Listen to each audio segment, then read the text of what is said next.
There are different kinds of loss. Most people know the kind that comes with warning signs, the hospital visits that stretch longer each time, the phone calls that start getting more frequent, the way someone's voice changes, just slightly, like they're already practicing leaving. That kind of loss is still devastating, but at least it gives you time. Time to sit beside them, time to say the things you'd been putting off, time to hold a hand and mean it.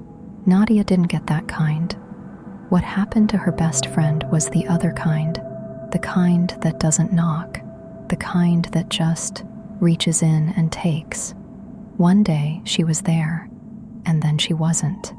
And the details surrounding it, the how, the when, the circumstances, were kept close, kept quiet, the way some families keep their pain, like a door they don't want anyone looking behind. There was a burial. Nadia found out about it late, not from the family, from someone who knew someone, a message that came in too casually for what it was carrying. She got dressed, she went, and she stood at the gate. Not family, that's what they said when she tried to come in, not family. 2 words that did something to her she still hasn't fully named. Because what do you call someone who knew her better than most of her blood did? What do you call someone who had sat with her at 3 a.m, talked her off ledges she never told her family she was standing on? Not family. So Nadia stood on the outside of that gate and watched, through iron bars, a small group of people say goodbye to someone she never got to say goodbye to. She drove home alone, and for 1 week, she carried it alone. Grief in the first week is a strange thing. It doesn't always feel like sadness right away. Sometimes it feels more like disorientation, like you keep reaching for something and your hand keeps closing on air. Nadia would pick up her phone to text her, get 3 words in, then remember. She'd hear a song they used to argue about and instinctively want to send it, then remember. She'd be in the middle of something completely ordinary, cooking or watching something or just staring at the ceiling, and her mind would drift toward her, start forming a thought meant for her, and then remember. That's the first week of grief. 100 small moments of forgetting, followed by 100 small moments of remembering again.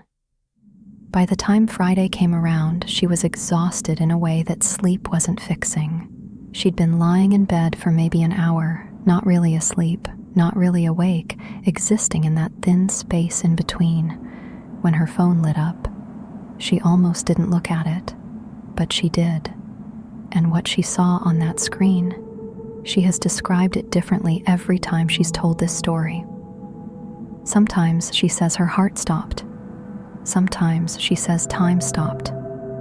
Sometimes she just goes quiet and says she doesn't have the right words for it. But what she saw was simple. It was her name, her photo, her number, an incoming call at 12 a.m. on a Friday. Now, if you didn't know them, you might not understand why that specific detail matters so much. But 12 a.m. on a Friday was their time. Not in a planned way, not in a written in the calendar way. It was just the hour that always seemed to find them together. It was the hour Nadia would get a text that said, "I'm at this party and I don't want to be here anymore." And she'd be pulling on her shoes before she even finished reading it. It was the hour of, "I can't find an Uber and I know it's late and I'm sorry," and Nadia never once made her feel sorry for it. It was the hour of long drives back with the windows down, talking about nothing and everything, the city quiet around them, the night feeling like it belonged to them specifically. 12 a.m. on a Friday was her hour. It was their hour. And here it was, ringing. Nadia stared at the screen for a long time. She has said that in that moment, something in her, some irrational, grief-softened part of her, genuinely considered the possibility that there had been a mistake, that maybe the burial was for someone else, that maybe she was going to pick up and hear her voice saying something like, "I'm outside, come down," or, "You won't believe what just happened to me." Grief does that.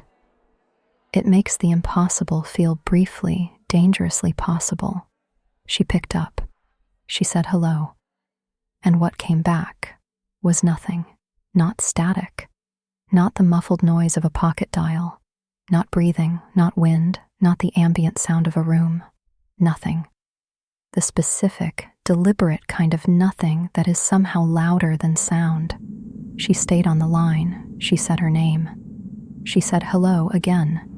She stayed on the line longer than made any sense because some part of her was still waiting. And then she hung up. She sat in her bed in the dark, and she didn't move for a long time. She told herself it was a glitch. She told herself phones do strange things. She told herself someone had her number saved and dialed by mistake. And the photo and name were just how it was stored in her phone, and none of it meant what it felt like it meant. She told herself all of that. And then she lay back down and stared at the ceiling and did not sleep. The next Friday, she was ready. Or she told herself she was ready. She'd thought about it all week, turned it over and over. The rational explanations had started to feel more solid in the daylight. Someone with the same number reassigned. A network error. A glitch in how her contacts synced. Any number of mundane, explainable things. By Wednesday, she almost believed it. By Thursday, she was sleeping with her phone face down. By Friday, at 11:58 p.m., she was sitting up in bed, phone in her hand, watching the clock. It rang at exactly 12. Same number, same name, same photo. She picked up faster this time, like she was trying to catch it off guard. Hello. Nothing. The same nothing. The same quality of silence. And she had started to notice it had a quality, a texture almost, like silence that was being held rather than simply existing. She stayed on longer this time. She tried saying different things. She tried just listening. Nothing. She hung up, and something shifted in her that night. The rational explanations started feeling a little less solid, because glitches don't keep appointments. Network errors don't know what day it is. They don't know what time it is. They don't know what that specific hour meant to two specific people. She didn't tell anyone for a while. She kept it close the same way the family had kept their grief close, because she knew what it would sound like. She knew the gentle, careful way people would look at her when she finished telling it. The way they'd say things like, grief can make us see patterns, and the mind looks for connection when it's hurting. She knew all of that. She believed all of that, and she still sat up the next Friday. It rang. She picked up. Nothing. The Friday after that, same, and the one after that, clockwork. Every single week, same night, same hour, same silence on the other end that somehow didn't feel empty. By the fourth week, she had stopped trying to explain it and started simply waiting for it, which was its own kind of strange. She'd find herself, by Thursday evening, already mentally preparing, already thinking about what she might say this time, as if she were getting ready for a call with someone she hadn't spoken to in a while, as if she were just catching up. She started talking during the calls, not asking questions, just talking, telling her about the week. Small things mostly, the kind of things she would have texted her about, the kind of things that don't matter to anyone else but mattered between them. She doesn't know if that was grief or hope or something in between. Maybe it doesn't need a name. It was the 5th week, or maybe the 6th. She had stopped counting with the precision she started with. It was a Friday. It was 12 a.m., and when the phone rang, she didn't pick up. She's not entirely sure why. She has a few theories. One is that something in her had simply hit a wall, that the weekly ritual of picking up and hearing nothing had finally accumulated into something too heavy to keep lifting. Another is that some part of her, the rational part, the part that had been quietly building a case for months, decided that this needed to stop. That whatever this was, glitch, coincidence, grief-warped perception, answering it every week was not helping her heal. It was keeping her tethered to something she needed to release. And then there's a third theory, the one she doesn't say out loud as often, that something told her not to pick up. Not a voice, not a feeling she can easily describe, just something. So she didn't. She sat in the dark and she watched it ring, and it rang, and it rang, past the point where any normal call would have gone to voicemail, past the point where any person on the other end would have given up. It just kept ringing, insistent, patient, like something that had all the time in the world and knew somehow that she was there.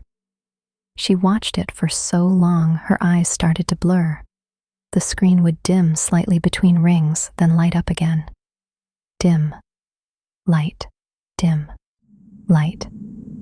Her name glowing up at Nadia over and over again from a phone that should have been in the ground. And at some point, she picked up. She couldn't not. She says that now without embarrassment. She says she simply could not answer it. Something in her, deeper than logic, deeper than fear, needed to answer it. So she did. The silence came first, like it always did, and she waited. She was used to waiting by now, but this time the silence didn't stay. What came next? She has described it only a handful of times, and each time she goes somewhere else while she's telling it. Her eyes go somewhere past you. Her voice gets quieter.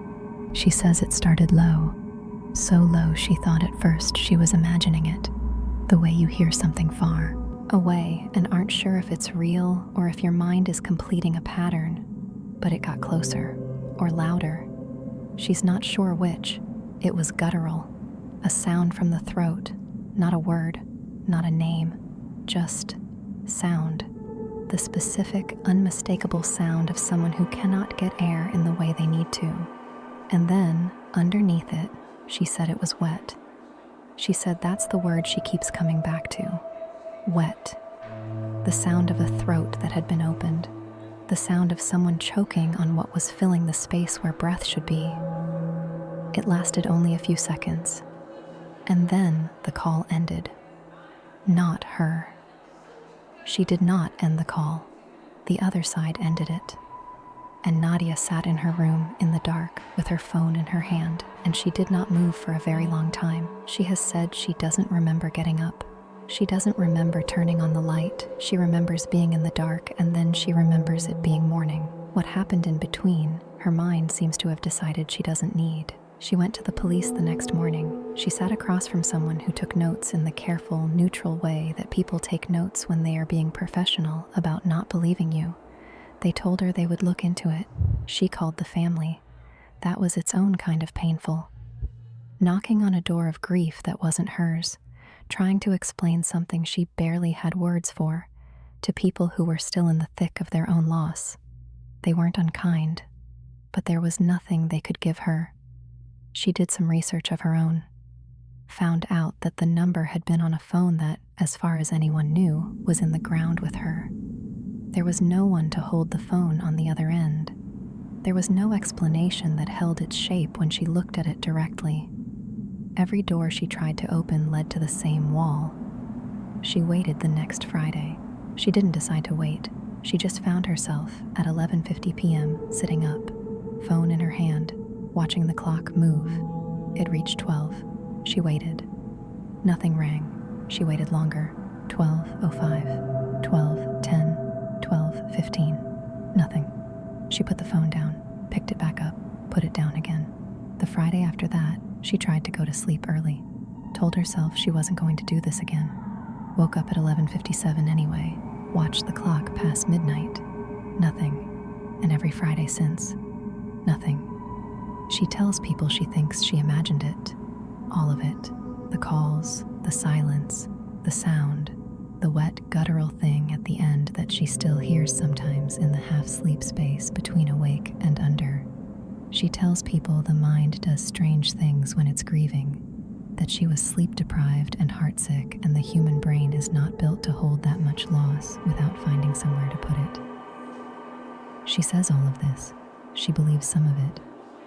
But she never sleeps deeply on Fridays. And she has never Not once. Let her phone ring